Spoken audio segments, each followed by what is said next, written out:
ये है मोहब्बतें के आने वाले एपिसोड काफ़ी ट्विस्ट और धमाकेदार होने वाले हैं। आज यहाँ पर रोमी और सारिका की शादी है। रमन और इशिता अस्पताल गए होते हैं अपनी टेस्ट करवाने के लिए। यहाँ पर रमन की माँ कहती है कि क्या हुआ इशिता, क्या कहा डॉक्टर ने। इशिता कहती है कि माँ जी अभी तो रिपोर्ट आने वाले हैं, डॉक्टर बाद में बताने वाले हैं और मुझे लगता है कि रिपोर्ट में पॉजिटिव ही आएगा। रमन की माँ कहती है कि चलो तुम दोनों माता रानी की पूजा कर लो और माता रानी सब ठीक कर देगी। इशिता को भी यही आस लगी होती है कि रिपोर्ट पॉजिटिव ही आएगा। वो काफ़ी खुश होती है और माता रानी से कहती है कि माता रानी मेरी मुराद पूरी करना और मेरे गोद में एक नन्हा सा बच्चा दे देना। दूसरी तरफ इशिता की जो रिपोर्ट होती है उसकी जांच होने वाली होती है और दूसरी तरफ रोमी और सारिका की शादी होने वाली होती है। आज शादी का दिन है। रोमी को यहाँ पर इशिता काजल का टीला लगाती है और कहती है कि मेरे देवर को किसी की नज़र ना लगे। और कहते हैं ना कि भाभी जब देवर को काजल का टीका लगाती है तो दूल्हे को किसी की नज़र नहीं लगती, हर एक बुरी नज़र से वो बचता है। तभी यहाँ पर उसे वो तिलक भी लगाती है। तभी रमन कहता है कि हाँ हाँ रोमी तुम तिलक लगा लो, क्योंकि बलि से पहले बकरे की पूजा की जाती है और तुम्हें तो पता है कि मेरी 2 बार हुई है। यहाँ पर रमन उसे चिढ़ाता है पर इशिता रमन को कहती है कि रमन तुम चुप बैठो ना, क्यों बेचारे को तंग कर रहे हो। देखो ना कितने खुशी का माहौल है और इसके जीवन में आज ये दिन आया है।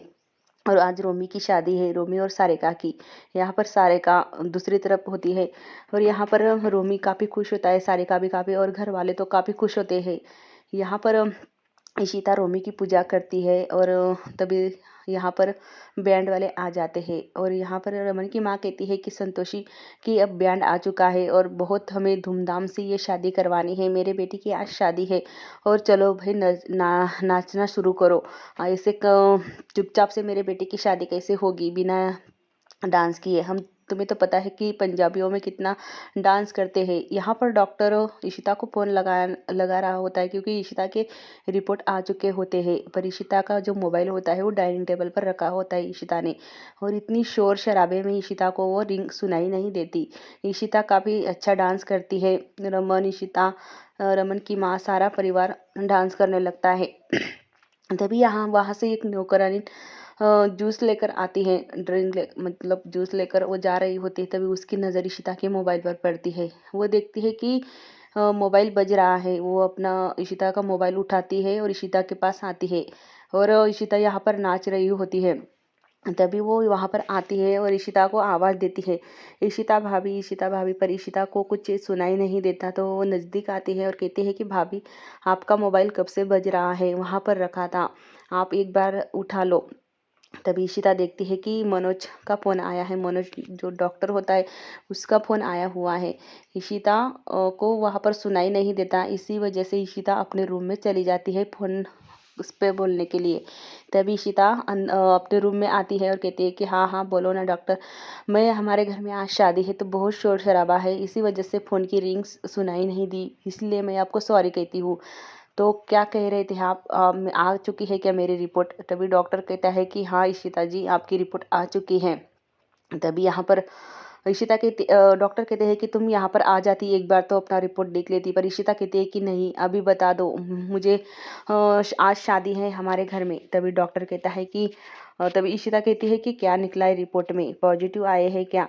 तभी डॉक्टर कहता है कि रिपोर्ट में जो आया है, मतलब रिपोर्ट में तो आया है कि तुम्हारे माँ बनने के चांस बढ़ गए हैं, पर जब तुम बच्चा कंसीव करोगी तो वो बच्चा कंसीव नहीं कर पाओगी, तुम्हारी जो बच्चेदानी है वो बहुत कमज़ोर है।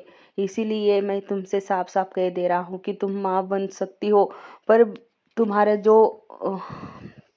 बच्चा कंसीव नहीं कर पाओगी, इसी वजह से बच्चा नहीं ठहर पाएगा। ईशिता ये बात सुनकर पूरी तरह से टूट जाती है और वो अपने हाथ से मोबाइल नीचे गिर जाता है।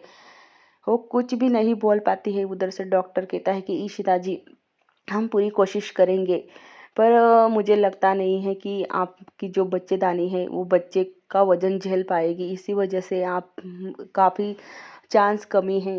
और इशिता पूरी तरह से टूट जाती है इस बात को सुनकर। कितनी खुश थी वो, कितनी मतलब शादी में कितनी नाच रही थी और एक पल में ही उसकी खुशियाँ सारी बिखर गई और वो रोने लगती है, काफ़ी रोने लगती है।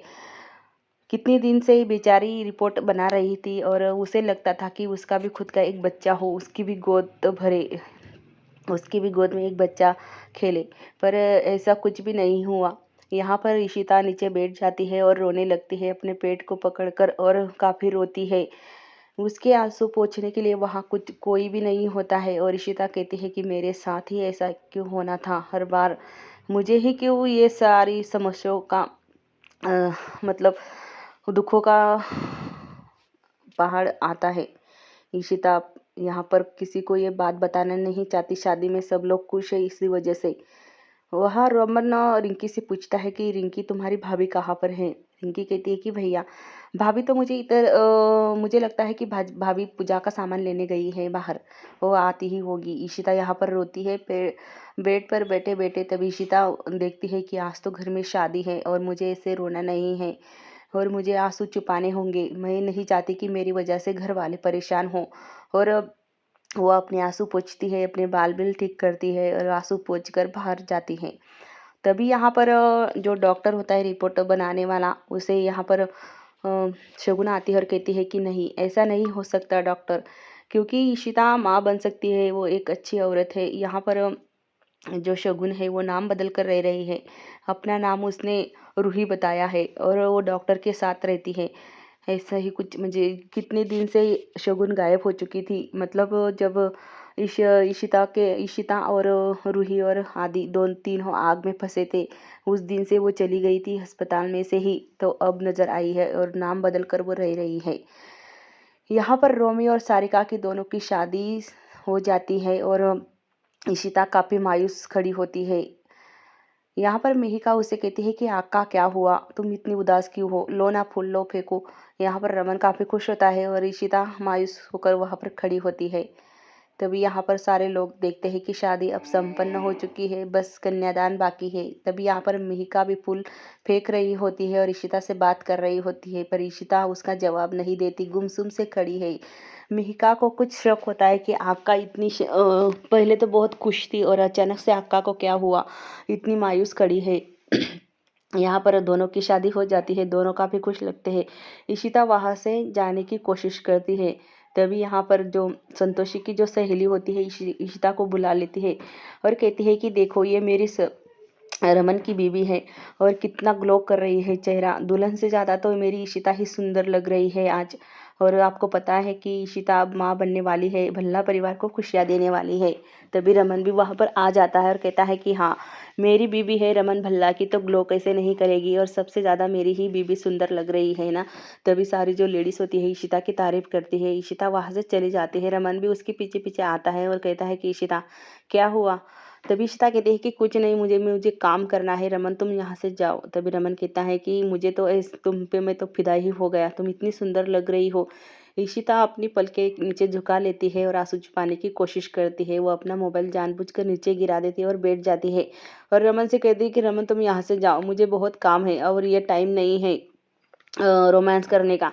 जाओ यहाँ से, देखो ना मेहमान तुम्हें देख रहे हैं, मेहमानों को देखो, उनका खाना पीना। तभी इशिता वहाँ से चली जाती है। मिहिका अपनी नंदू अक्का की बेटी को लेकर यहाँ पर खड़ी होती है। तभी अभिषेक वहाँ पर आता है, मतलब सारिका का भाई, जो वो मिहिका से प्यार करता है और मिहिका भी कहीं ना कहीं उससे प्यार करती है।